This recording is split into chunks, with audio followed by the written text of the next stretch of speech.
Hey guys, I'm Dani Castellano, and this is Diet Culture. In today's episode, I got to talk with Chelsea Levy.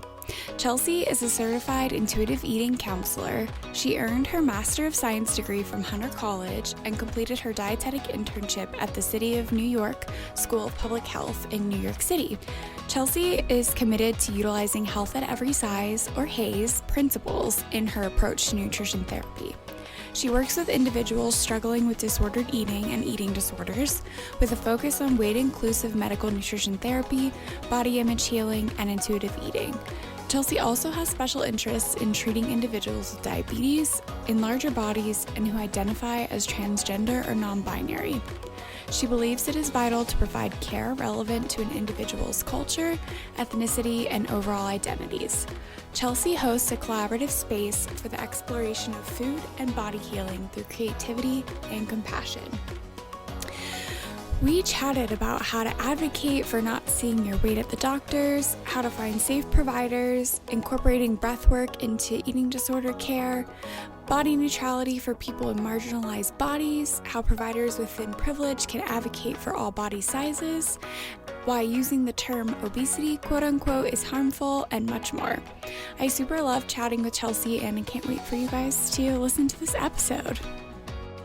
Hi, Chelsea. Hello, Dani. How are you? I'm good. How are you doing today? I'm great. It is quite warm in New York City. It's about 97 degrees here, Oh my and goodness. I'm staying hydrated with Spindrift. It is blackberry, and it's my new favorite flavor.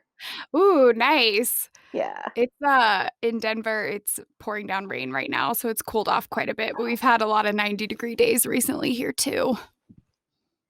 Yeah. I'm glad that it's cooling down. Yeah, it's nice to get to see you and kind of meet. Yes, yes. I'm grateful to and honored to be here talking to you, and yeah, it's sort of digging in and getting to know you as well. Thank you for having me. Of course. Thanks for being here. Okay, so my first question is, how did you end up in this space of intuitive eating, health at every size, and really helping? Mm, Um, mhm, absolutely. So, as most, I sort of stumbled and fumbled into it. I had a previous career in fine art and production. So, initially, I had studied photography and fine art and then worked in advertising production for many years. oh, Yeah. And in 2008, there was a crash.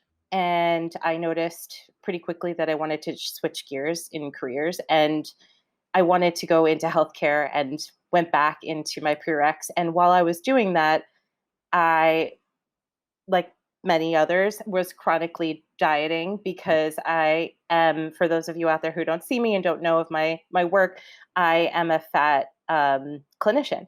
And initially, I thought, well, if I go into nutrition, I can really like manage, quote unquote, my body and help other people with their bodies.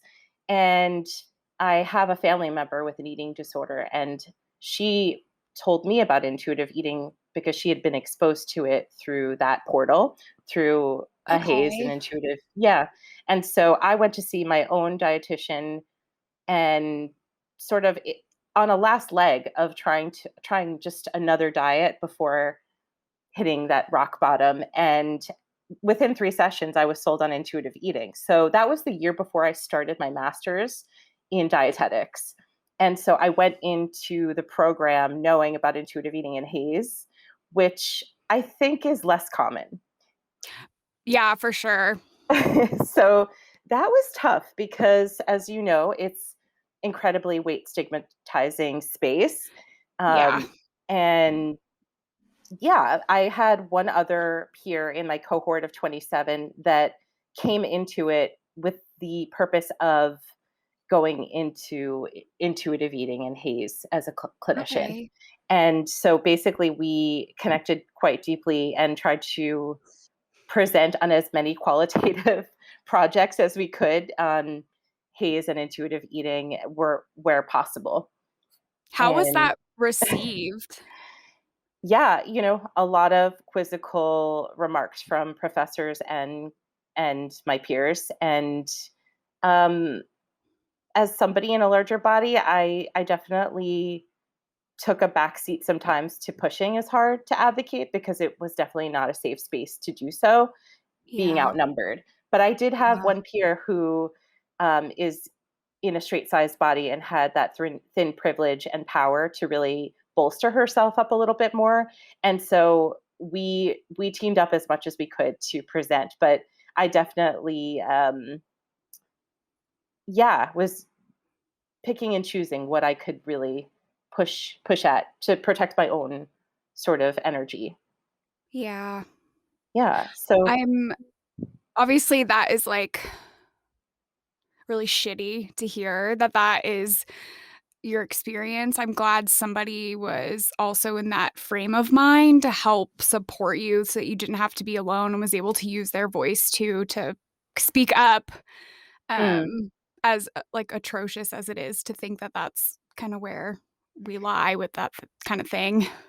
completely. And once you know, you can't unknow it. And it almost seems barbaric to sell a weight centric model in healthcare. We take a pledge as health clinicians to not do intentional harm, and so it was I very clear know. to me going into this that this was the trajectory for me.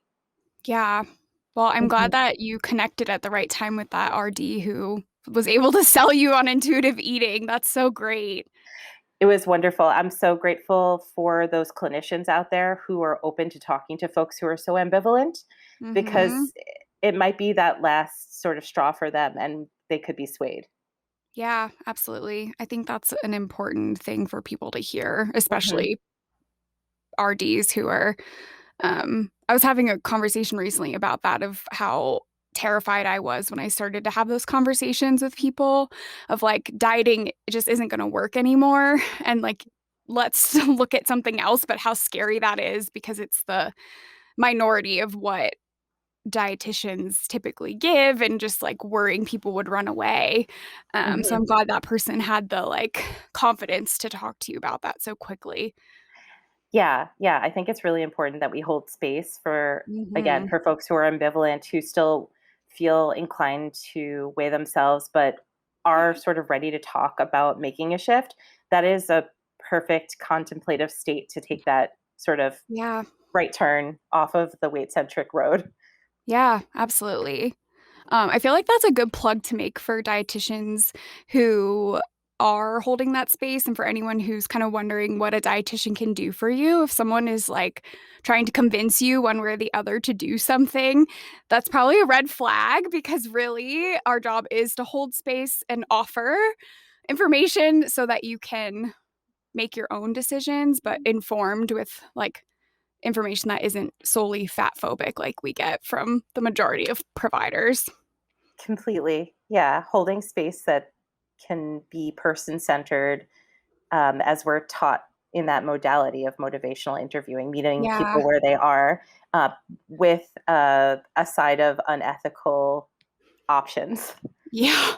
Oh my gosh. So I have been inundated all day today. Well, I inundated myself by being on Instagram while I was at work, but the weight loss magnet. Have you I been know. following this? A little bit, a little bit. I've seen it. It's maddening, truly. When you said barbaric, I was literally like, that's the word. So It for is. anyone who is unaware of what I'm talking about, there's a new, I was just looking at the, some new research came out of the University of Otago.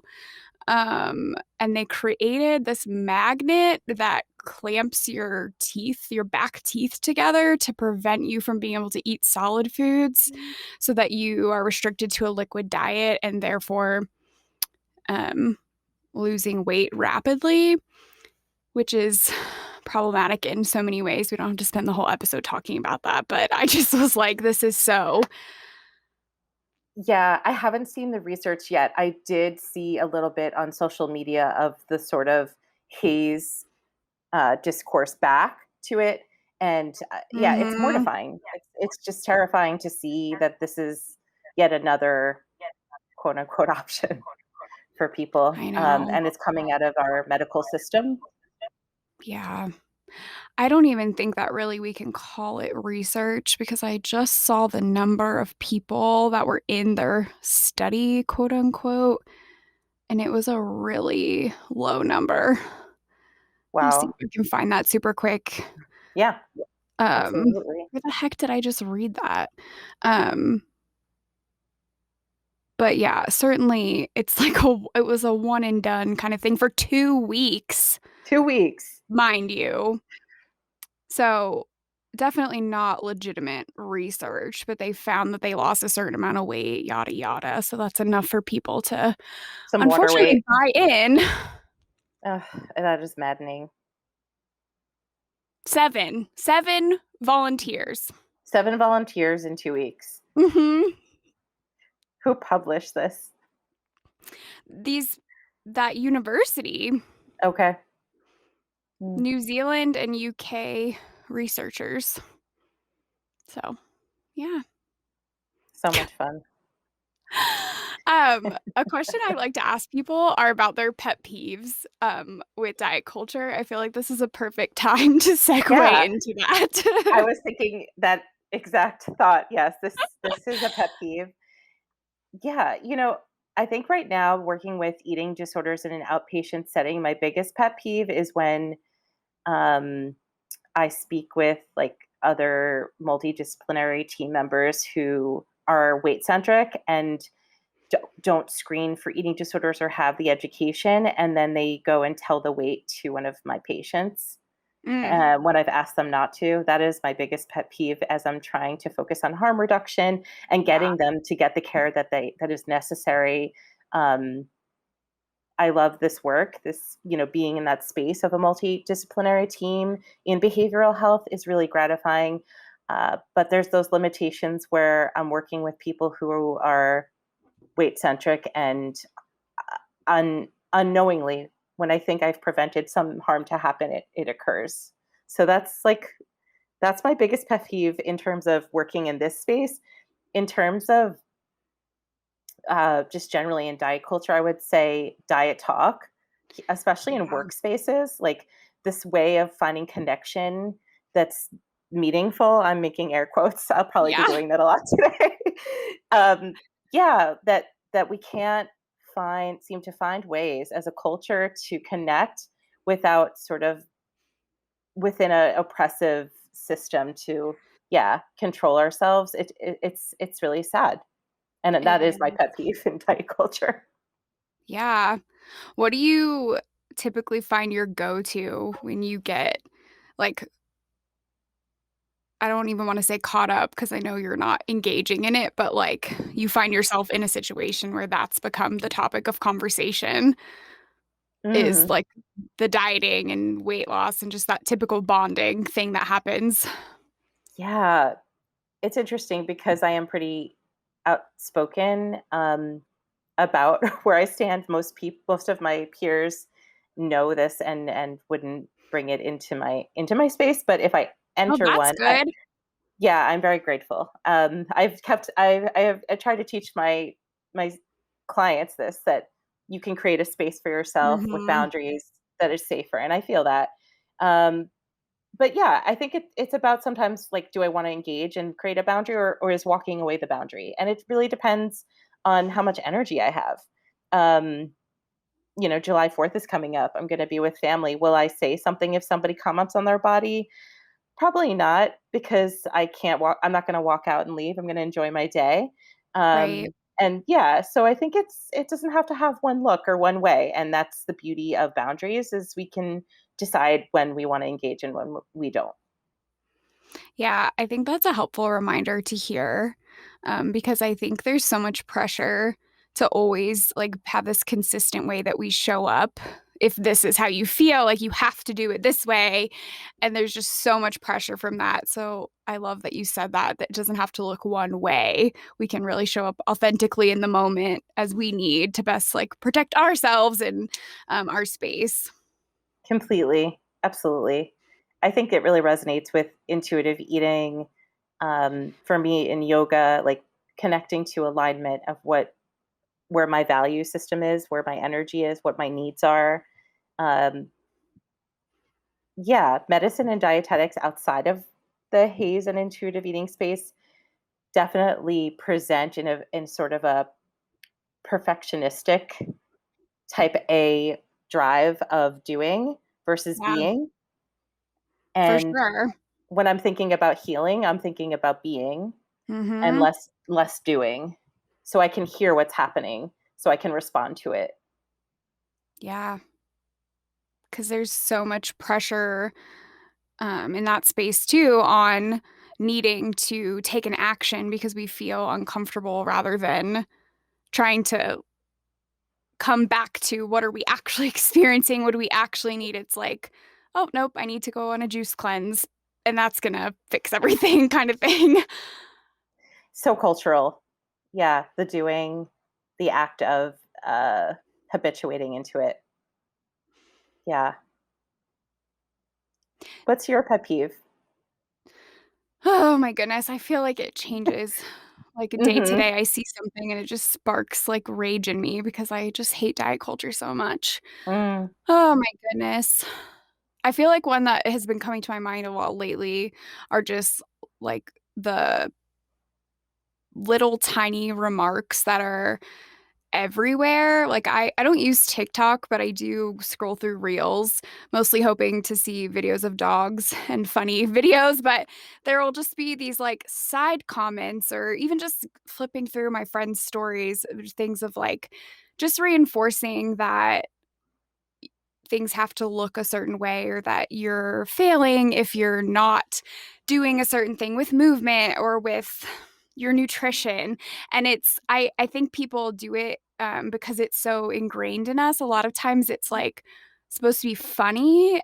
I think they're trying to make it comical, but Mhm. it because I feel so protective of like my eating disorder, like patients and anyone I've ever known who's struggled and just wanting to fight diet culture. It's so like, ugh, like I don't want this. I don't want to see these things. I don't want other people to see these things. It's just so normal.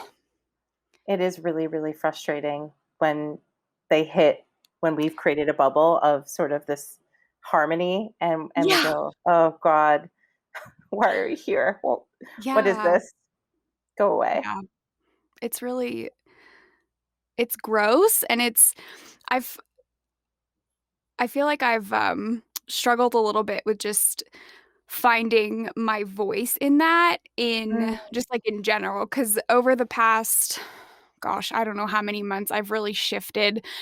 I only have one Instagram page, and the majority of things I share are related to anti-diet culture and just, like, the healing and things like that, but I still have so many people who follow me that are just, like, random friends from whatever or just people that have always followed me since the start of social media, and so it's interesting sometimes, like, finding that voice of this has become so much of what I care about, but also Mhm. trying to, like, stay down to earth as a relatable human because when you're not, like, really deep into wanting to do this work or to fighting it, I think sometimes it's like, "What are these people talking about?" Mhm. I love that you're experimenting with your voice and sort of, yeah, it's this important space that you're holding, and not everyone in your space completely understands what you're conveying, and that's okay. I mean, hopefully you plant the seeds that grow, and there are boundaries set for you to like explain as much or as little as you'd like. Sorry, Sawyer's barking intermittently. But yeah, thank you for saying that. Sometimes it's just like a thought I have. I don't know if you relate to that at all, of just like how much you want to share of your like passion for this and at the same time being like, is anyone even like, does this matter if I'm saying this? Because like in my work, I know I'm doing it all day long, 40 hours a week. But sometimes I'm like, why do I do this? But then I have these conversations with like-minded people like on my Mm, podcast and just connecting. And I'm like, oh, this is why I do it. Something I was wondering if you would speak to a little bit more, because you were talking earlier about a pet peeve being like other providers sharing weight with your patients or your clients when you're trying to be following a harm reduction model. And I was Mhm. wondering if you could explain to listeners why that could be something that you would want to be like considerate of or protective over, and kind of like your mentality around that, because I think that's really hard for people to grasp. Yeah, that's a great question, Dani. Absolutely.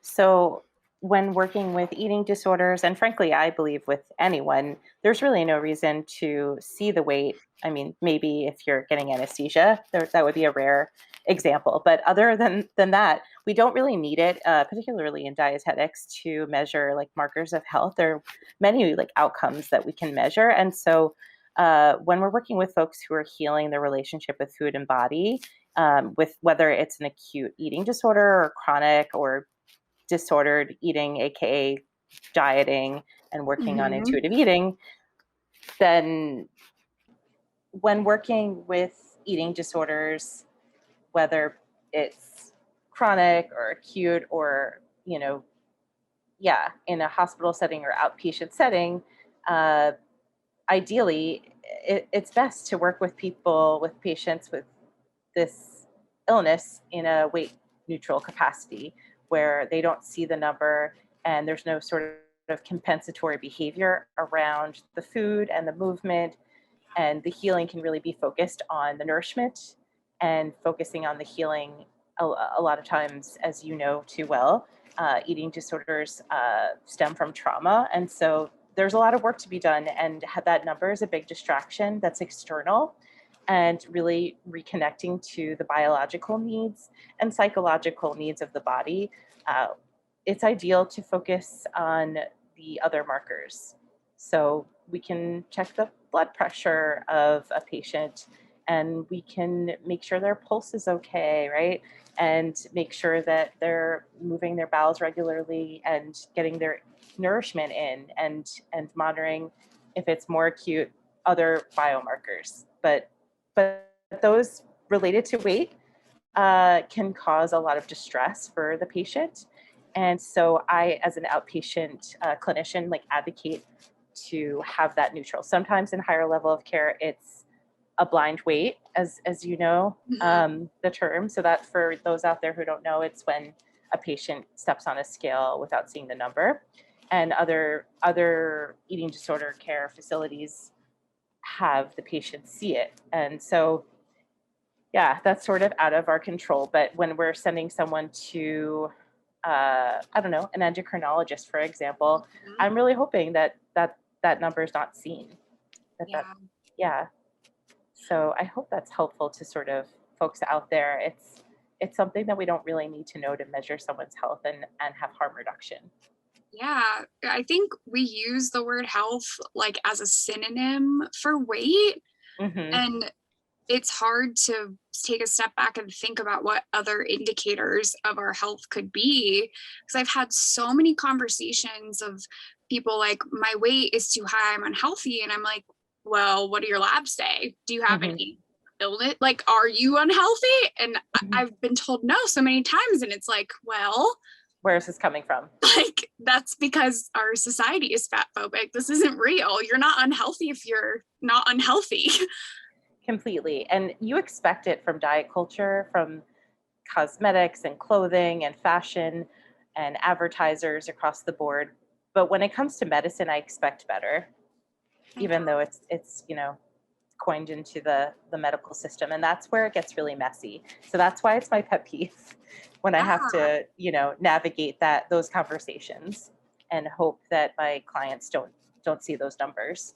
Yeah. What kind of conversations? Actually, I'm going to take a pause just to say that, because I was making a point that you can be in a larger body and not have health problems. Oh, I can talk about And that. I just want to make sure that anyone listening does not hear that as blame on body size if you do have those health problems, or taking that in a way that was unintended by that comment. Mm, I appreciate that, Dani.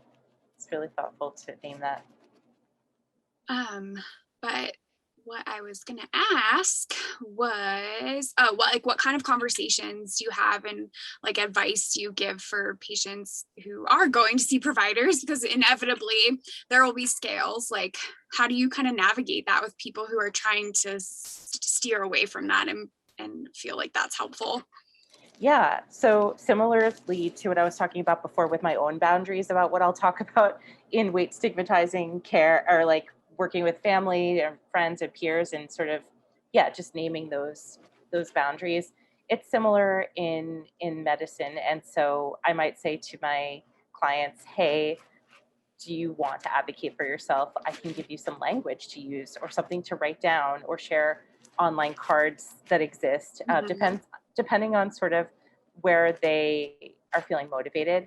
In other cases, maybe they want me to advocate for them. And I'm a big fan of that, of naming, hey, I can call your clinicians and let them know you're coming in, you have an eating disorder. And if they have any sort of recommendations around nutrition or weight, they can bring it to me and not you. How does that sound? Ooh, I That love works. that as an Yeah. offering. hmm And especially, I mean, I'm advocating for all my clients, but especially those in larger bodies who fall victim to being told to lose weight when they're coming in to get care for something completely unrelated to body size. Yeah. Yeah, big time. Do you have any, I'm curious, talking points to that?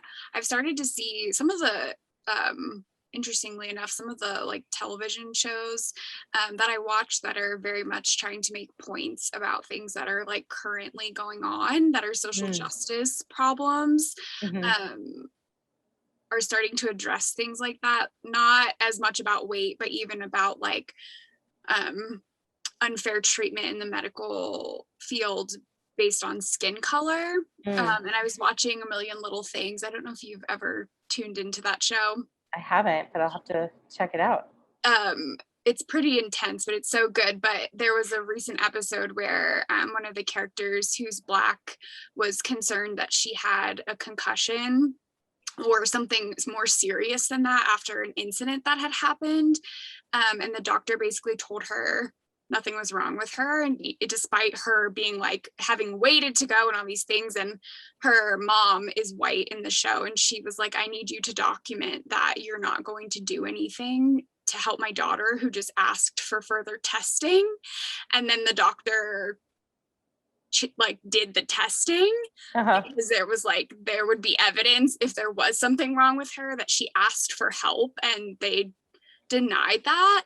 And that really got me thinking about like I don't think that anyone going to see a provider should have to do that because there should just automatically be advocacy for a patient because they're a human being. But it Completely. got me thinking about some of the ways like to talk about your care based on your weight and how to like navigate that. But Yeah. there's so many risks that come with it too, because so many providers are just inherently fat phobic and unaware. But I was curious if you had any thoughts kind of around that.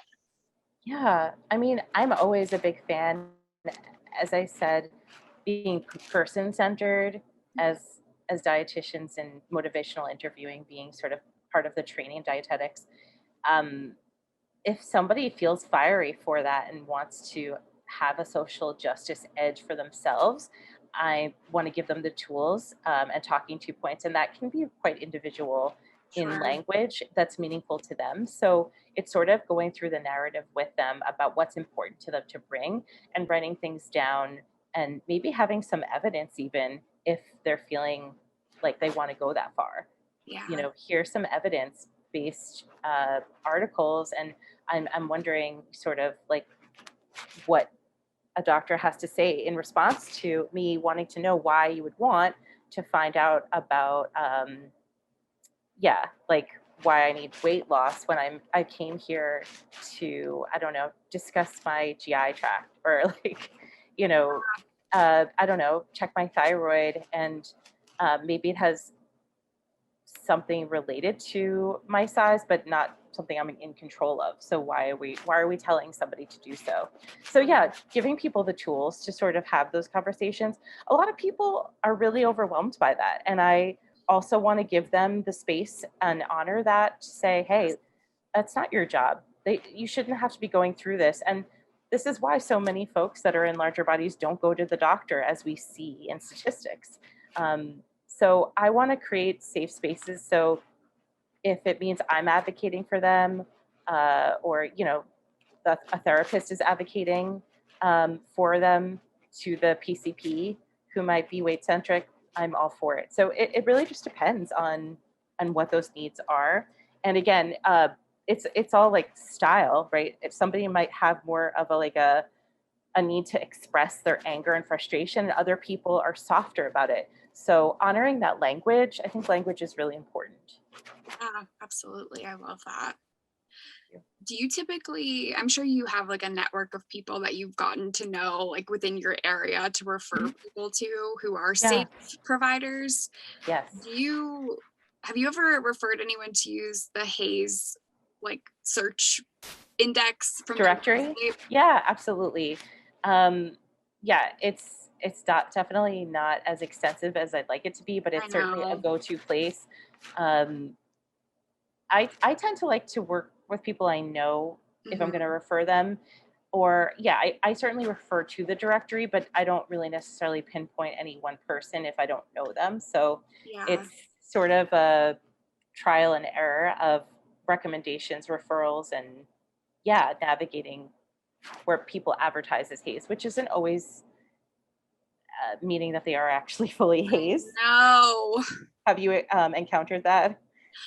Just whenever I am referring, well, it's not always a referral, but whenever I'm doing like continuity of care to the next provider, like no matter which direction it's been in my career, I like to look the person up before I talk to them just to kind of know like what am I getting into here. And you can kind of tell when certain language is used within the context of other language in like an about me section or what do you do. So I think, I don't know that I've seen Hayes used as much, but the intuitive eating 100%. Oh yeah, I think more times than not, if it says Hayes, they're usually more Hayes aligned. If it says intuitive eating, it doesn't necessarily mean that this is a safe place for fat folks, or that's not weight stigmatizing. Living and learning. I know. My brain's like turning on for anyone who's listening and is like, this is piquing their interest about finding providers who aren't harmful and stigmatizing. It's like outside of like the networks of people that I know, I'm thinking like, how do we even help people find those providers? Word of mouth from people that are safe. I think that's the biggest way. If you have a clinician that is Hayes or weight, like not in a weight centric model, asking them who they know in your town, in your city.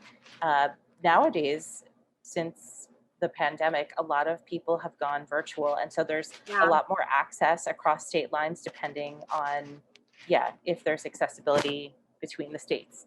So I recommend that a lot, as sometimes that's the only way to get that access to care. Yeah, that's a really good point. And it probably helps too with social media of so many providers having pages where you can sense their safeness and that they promote those things, and just being able to kind of slide into their DMs of like, hey, do you know any providers who could, that could probably be a good way too if you don't have a direct person. Absolutely. So another question I have for you, you were talking about yoga and just being present. Do you incorporate that into your practice with your clients or patients? Do you call them, do you take insurance? Are they clients or patients? Yeah, I know. I personally call them clients. If I'm working with people in higher level of care, then it starts to be named patient. Or if I'm sending someone to a PCP or a specialist of sorts, then they might be named patient. I'm working toward finalizing my credentialing as a career changer and then paneling. So my goal is really to offer as much accessible care as possible in the near future. And I'm not certified as a yoga teacher, but I've taken many courses, and I feel that yoga definitely resonates as one other sort of tool within the modalities of person-centered care. So not specifically asana, the movements, but the breath work, the pranayama is something that I work on a lot for embodiment. working with eating disorders, we're working with trauma. And so different tools for different folks, depending on where it's safe to embody. Sometimes in this type of care, it's can be really hard to navigate how deeply you can go to be in that embodiment. So for example, like exhalations can be safer than deep inhalations for people who are maybe in a more dissociative state or higher anxiety and can't tolerate embodiment. So yeah, it's sort of something I play with. I am 100% virtual, and I started working in this care in the beginning of the pandemic, and so Gosh. it's been a wild ride. I had finished my rotations from a dietetic internship, and then went right into working in a private practice setting for eating disorders, and I've learned really quickly how to really utilize uh, the technology. For example, working with body image, we go into the closet and sort of unpack like where things fit, things don't fit, what's coming up around the body, Ooh, cooking in the kitchen together, nice. um, eggs, Alfredo, you name it, we've made it. It's been fun. Pets have come through the screen on both sides, which is really humanizing and grounding. Another tool, working with behavioral health dietetics, it's been a really beautiful thing. And then I'm not sure if you've seen, but every week since like the beginning of the pandemic, I started meal support online on Instagram once a week. And it was through COVID-19 page. Okay. And I I did it. I've had followed them. I have seen the things that you've been sharing and what you've been doing with that, but please talk about it. Yeah. Yeah. So I started with the COVID-19 eating support page. It was basically, for those out there who don't know, a group of clinicians around the world, actually, who wanted to come and volunteer their time to facilitate free meal support through Instagram. And Mhm. so I signed up and I did it once a week. And then as the spring hit, I think a lot of people, a lot of clinicians were hitting a wall of just burnout. So a few people sort of like left to their own pages. And so I continued doing it. I saw the need still there and really have enjoyed getting to know other clinicians. And so every week I'll have somebody come on and eat a snack or a meal with me. And folks from around the world come and eat with us. Uh, Italy, the UK, Malaysia, California, Vermont, Michigan, Florida, New York, everywhere. And they know each other and they support each other. They remember when one has gone to the doctor and how are you doing and how Ah, can it's a really beautiful community. And I came into this work to do this sort of healing work. So it's been it's been really meaningful to me to show up and just facilitate that through social media and technology, which is incredible. yeah, that makes my heart happy to hear. I'm so glad you've been able to have that opportunity. Thank you, Dani. Yeah. When COVID hit and I was still an outpatient dietitian, I was working from home, doing all my sessions, and I really felt too like the meal support that I was doing in our individual sessions was just it was just a different level of like being in our homes together and just showing up for someone in that way and holding that space. It just felt different than anything I had experienced like Mm. prior to that. It was definitely difficult to do, to be home like doing online counseling all day by myself, but it was definitely gratifying to know that we were still able to support people, especially my eating disorder patients, because those were the ones I was so worried about in Yeah, that way. absolutely. Yeah, I've really um, opened up to the possibility of how virtual can really support us further than I thought. Some of my clients have moved out of state, and we get to continue to work together and, yeah, enter their fridge together to see how we can put together a meal. Mm-hmm. Yeah, it's It's really supportive. it is, and when you are not in a higher level of care where like you have direct access to be able to like use a kitchen with someone in that situation, that seems even more helpful than, I know there's nothing that replaces a in-person connection, but it is so helpful to be able to just get in their space a little bit more. I definitely agree with you on that. So much more accessible. Yeah. Yeah. Are you back in an office today? Yeah, we, since I started at my facility, Yeah. it's been in person. Well, I'm glad that you've been able to support folks in virtual and in person. That's great. Yeah, I also love this work. I love hearing that. Yeah, I get it. It really resonates. Yeah. In your bio, you mention a little bit about how you have kind of a passion or a soft spot in your heart for certain types of populations Yeah. that you want to make sure care is accessible for. I was wondering if you wanted to talk a little bit about that and like why it's important to you and what you're doing. Yeah, absolutely. So I have special interest in working with folks in larger bodies as I am somebody in a larger body, and being marginalized is an important aspect of bringing care to nutrition for me. I have someone that is very close to me who is trans, and so I did some research in my graduate program on transgender eating disorders in my field work.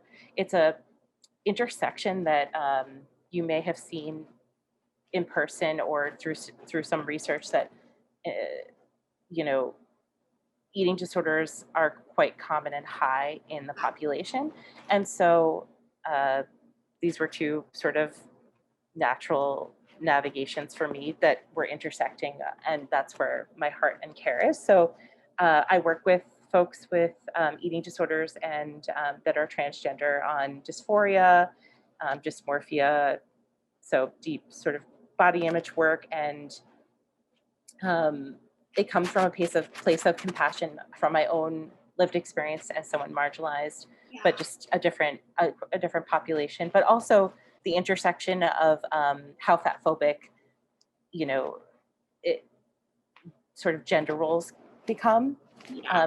in our culture.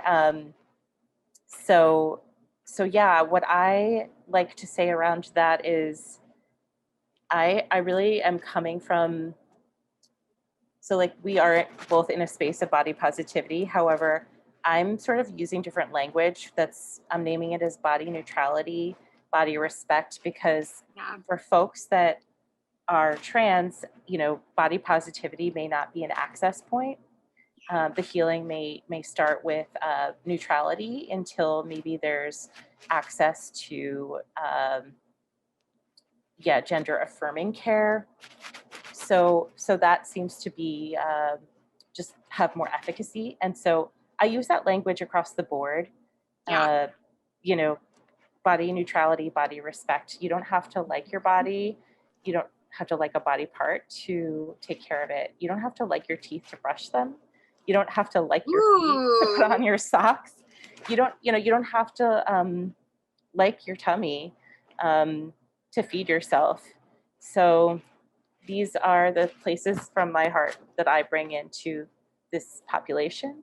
Yeah. Uh, and yeah, it's a lot of also multidisciplinary work across the board.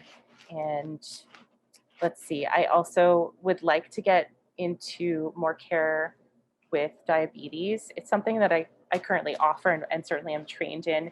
And I actually just did Julie Duffy Dillon's PCOS course. So Ooh. I'm a PCOS provider as well.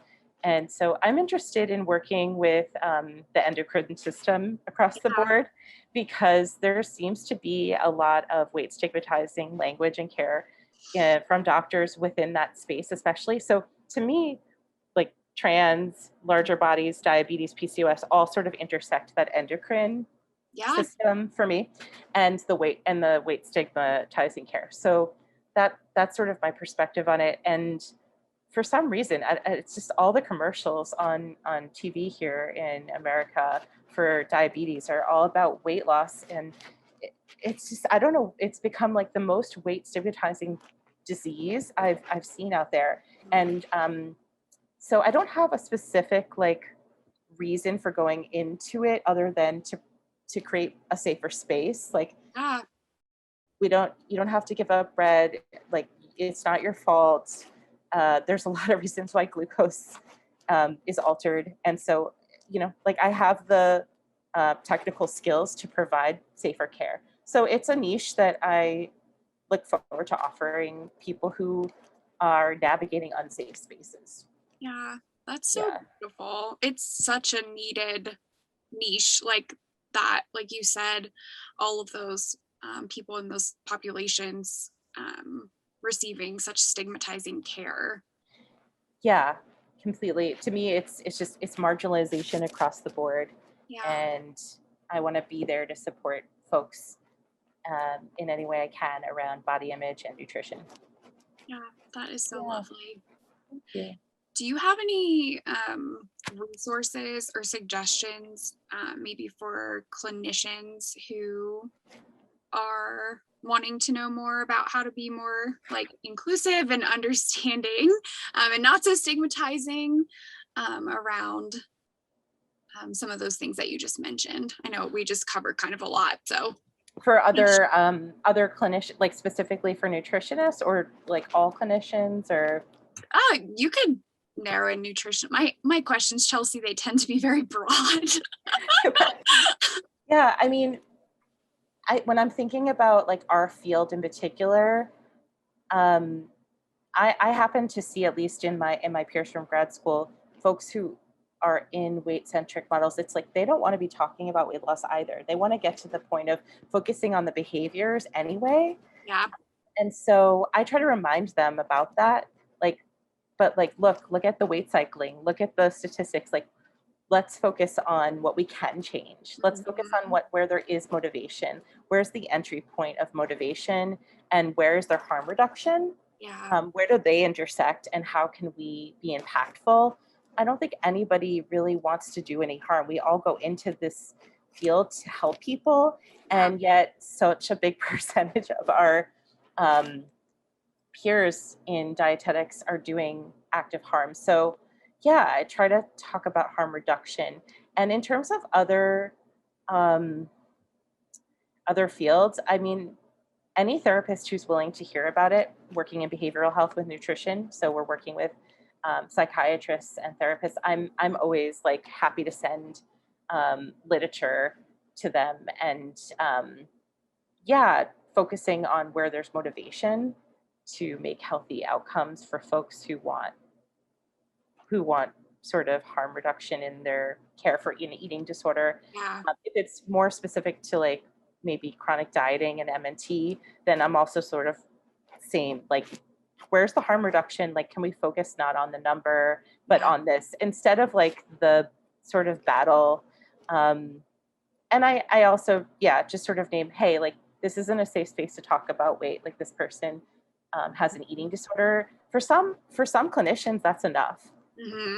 and that's great. However, sometimes there are medical systems like print out the labs and anthropometrics anyway, even after it's been requested. So it's just like such a battle. I had a client who had GI distress and had some work done and did not get weighed in person, but then when they got like their labs and stuff back post procedure, they had their weight on there, and it really like threw a wrench into things for a minute, and we had to take a lot of time to get back to a place that had a steady rhythm of care. So I'm trying to, yeah, reduce the harm where I can. Every opportunity that I have where there's something that goes wrong is an opportunity for a lesson, to make a change. So next time that happens, I'll say, hey, like, would you mind not posting this to the portal, or can you black out the weight in the portal? Like, can you make that step? Like, either don't post it or black it out. Sort of just any which way that I can help reduce the harm, so we can focus on the care of behavior changes for Yeah. safety. That's the goal. Is that an option for the weight to be blacked out in a patient portal? I don't know if it actually is, but I'm just coming up with ideas. Like, Yeah. you know, like maybe it's a nurse who just posted it. It's like, can you just the same way that like names get blacked out? I don't see why we can't Hmm. black out. Wait, like what's the difference? We go through all this HIPAA compliant care, Yeah. so why can't we do that with weight? It's more just formulaic and habitual. Yep. So if it's easier for them to just not post it and to send it to me, then that's what I would advocate for. And then I would black it out myself and send it to the client without the weight. Yeah. I was thinking when we were talking earlier about avoiding the numbers at the doctor, if that's something that feels like something you're ready to address. And you could do all of that, like, and still end up opening your patient portal. I clicked on something once with one of the systems I had used at a doctor's office, and I don't know what I clicked on, but it didn't say anything about weight. And then all of a sudden there was a graph of my weight from all my providers. And I just was like, this is so frustrating because like it's some like that just is in your face without any warning. And when that's such a difficult, I don't even know Yeah, the right word to use. It can just be so many different things for so many people exactly. to Yeah, be inundated with that and you didn't even mean to. And it's like right. you can try all these things and it still is like it's just there. So that would be amazing if we could ask for the blackout option. Yeah, maybe we could create that sort of. Okay. Yeah, I would love that. I think often about how sometimes it's easier for them to just not upload something, or maybe they'll upload something to the portal and it's telling my client to not go to the portal, Yeah. and to request the information to be sent to me to send to the Yeah. client. And it's a pet peeve, but there is a way to navigate harm reduction. But this is a systemic issue. And it's hard. It's a fine line because it is a documentation and fact of information that might be useful in a small percentage of areas. Like I said, anesthesiology, but Mm-hmm. I don't know why it needs to be, in a workup of standard lab work. I don't know either. Yeah. So navigating problem solving of harm reduction is part of the daily work for sure. Yeah, it really is. Um, when you were talking earlier about how you got into this space and how you had a colleague in your master's program who was in a straight size body and kind of did some advocating with their Mhm. privilege. Yeah. I was wondering if you have anything to say to straight size providers and not in like an aggressive way, but in, or it can be aggressive if you want to be, I don't care, but how they can be helpful. Yeah. Is that something like to kind of explain where I'm coming from that I've tried to make a shift in, and we're all learning every day, right, about things we don't know and don't have lived experience in, but trying to actually be as helpful as possible and not harmful, because I realized how rampant that is in the space of straight sized white clinicians especially, Yeah. causing more harm unintentionally. Like we said, I don't think anyone sets out to do it, but just because they're unaware of the things that are actually helpful to all people, not just other straight size people. And I was wondering if you would be open to speaking on that at all, or anything that comes to mind on that. Yeah. Was there anything specific that you were thinking of that? Not in particular, I guess just kind of wondering if like there's anything that you think people need to hear more about, of like how they can be helpful in like using their privilege to um, Yeah. be doing the healing work and actually like attacking diet culture rather than accidentally perpetuating it, because that's just, there's so much of it and I don't think people Yeah. have a clue that it's happening. This is so multifaceted. So, Yes. um, for folks who are like inclined to advocate for HAES or intuitive eating, or are just like positive about it, but maybe are unsure and they're straight sized and they don't know what to say. They're in a thinner body, not fat, not marginalized. Mm-hmm. And in dietetics, if you're out there, we need you to advocate in any way that you feel comfortable, whether you're angry or not. Uh, just sharing any information in a way that feels authentic to you, whether it's in your writing or in your social media or to other peers, to working with other clinicians. I think hearing it from as many people as possible so that we can plant the seed and make the changes that is safer for all of us.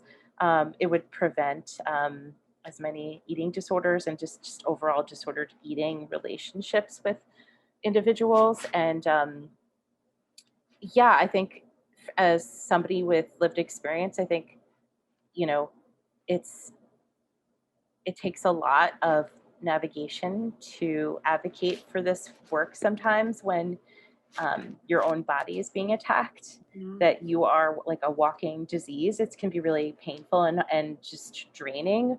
Um, so if you come from a place of privilege and you can talk about it, I'm grateful. Yeah, like in any way, shape, or form, as little or as much as you can, it would be helpful. And then for those of you who are maybe not sold on it completely, like maybe there are just like parts of it that maybe you have internalized fat phobia that's not unpacked. Um, that's okay. Maybe don't comment on your body in front of other people, especially people in larger bodies, but anyone. You don't know what's going on with somebody else. Even as a clinician, especially as a clinician in dietetics, most people who go into this work have pretty disordered relationships with food. So yeah, not commenting on your body would be helpful, and continuing to do the unlearning of um, internalized fat phobia. Do some reading and talk to people, stay curious, listen to a podcast, listen to Dani and her interviews. Um, yeah, I mean, I think it takes time and not everybody is completely ready for that. And that's understandable. So just sort of naming that. But um, yeah, I sort of want to nudge folks out there who've been working as a clinician for many years in a weight-centric model. You see people weight cycling over and over again, and it's not working. So I know that you want to do right by your clients. So consider that there's another way. Yeah. Thank you for sharing all that. Yeah, absolutely. I super resonate with the last thing that you said, because that was kind of my experience of being like, oh, I grew up like not having a clue about nutrition, and divorced parents, we ate fast food all the time, and me being like so caught up in the stigma and being like, I'm gonna help people be healthy by losing weight, like woohoo.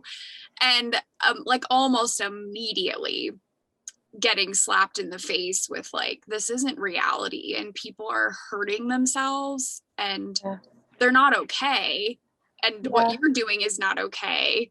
And when it's not easy to take that leap, but I probably could guarantee that anyone who's gone, like, you straddled the fence and you jumped to the other side of actually doing that healing work for people, like, you would never want to go backwards, even if it feels like, this is wobbly, I don't know. Like, I don't think anyone would ever regret it. Mm-hmm. I also would say I have some folks in my cohort who still use the O word. For those out there who don't know what I'm talking about, I'm talking about obesity, and it's in a lot of research. And yeah, I'd like it if like we didn't use that word because it's offensive.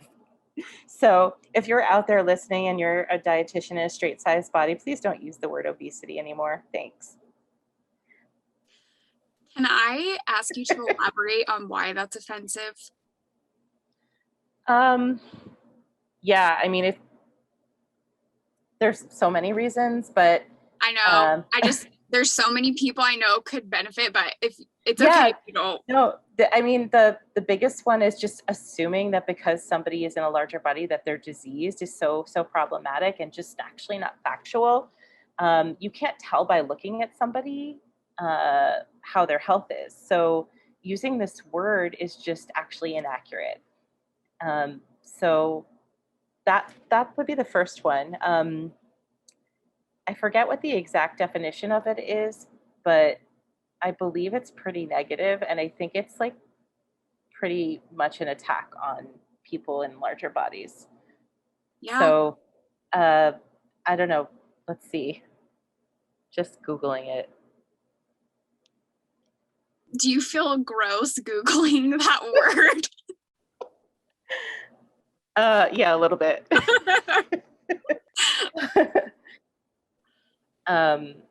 Overweight and obesity are defined as abnormal excessive fat accumulation that presents a risk to health. It's just not factual. Ugh. And I think there's also like a Latin fatness, plumpness. I don't know. I think the origins of the word means overeat. Yeah. Cute. Yeah, overeat. So you're assuming that, so the root of the word means that you're assuming by looking at someone in a larger body that they are eating too much and hence are in a larger body, which we don't know why people have larger bodies. It could be genetics, it could be hormonal, it could be polypharmacy, sort of taking lots of medications for a list of reasons that we don't know. So let's not assume somebody's health by their size, and treat them with respect and dignity. How about that? Yes. I feel like I'm going to have multiple posts for all your quotes because you just like dropped some fire bombs today. Happy to. Thanks. I mean, none of us come out unscathed into this world of diet culture. We're all touched by it. We all have that phobia to some degree to unpack. But when we're talking about folks who offer health care, who are clinicians, it is, like I said before, an oath we took of ethics to do no harm intentionally. So, yeah, if you don't know, now you know that the word obesity is offensive and not factual. And there's always a way to treat human beings with respect at any size. And so let's start there. Love it. As we wrap up today, are there any words of wisdom other than the thousands you've already given me tonight, for people wanting to leave diet culture behind, or or their eating disorders behind? Like, why is it worth it? Why do you think? Yeah, absolutely. That there's another way out there that maybe you don't know about, that can make you feel more alive. And there isn't one way to heal or one way to eat, but having an open mind about the fact that there could be this other way that is really healing. It's here for you. Find a HAES, an intuitive eating clinician, a dietitian, intuitive eating counselor, a therapist.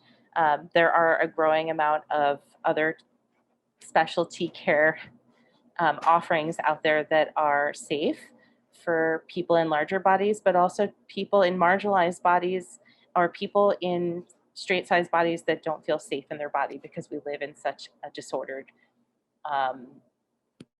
world that has normalized this. It's not normal to intentionally try to lose weight all the time. Let's just normalize that it's not normal.